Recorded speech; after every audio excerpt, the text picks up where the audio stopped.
நடிகர் விஜய் இன்று கோவை வழியாக திருப்பூர் சென்று பிரச்சாரம் செய்கிறார்.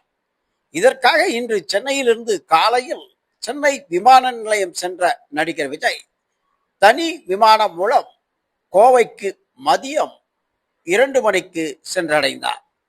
அங்கிருந்து அவர் திருப்பூர் செல்வதற்கு நீண்ட நேரம் மக்கள் கூட்டம் இருந்ததால் காலதாமதம் ஆனது.